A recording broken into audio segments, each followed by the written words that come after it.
Falegnameria Giulio Tegon. Da 30 anni nel restauro dei serramenti. Approfitta ora della detrazione fiscale.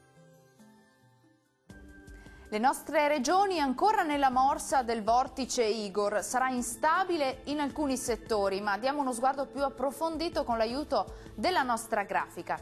Sul Veneto una nuvolosità irregolare interessa diffusamente le aree centro-settentrionali con rovesci sparsi e locali temporali, soprattutto nelle ore pomeridiane. Meglio con tempo più asciutto e soleggiato sul sud veneziano, sud padovano, sul Rodigino e anche sulle Alpi più settentrionali.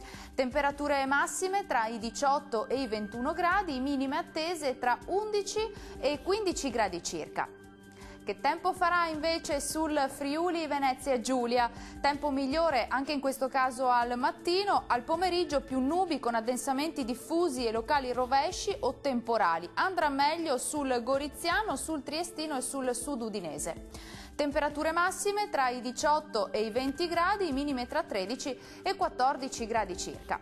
Concludiamo con uno sguardo alla situazione meteorologica del Trentino Alto Adige. Nuvolosità su buona parte dei settori, tuttavia con scarsi fenomeni e con schiarite prevalenti. Qualche temporale sul Trentino.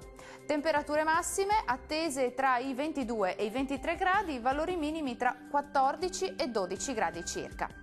Il mare sarà quasi calmo sulle coste e poco mosso al largo. I venti deboli da nord-est sulle zone costiere e moderati invece al largo. Dal meteo è tutto, arrivederci!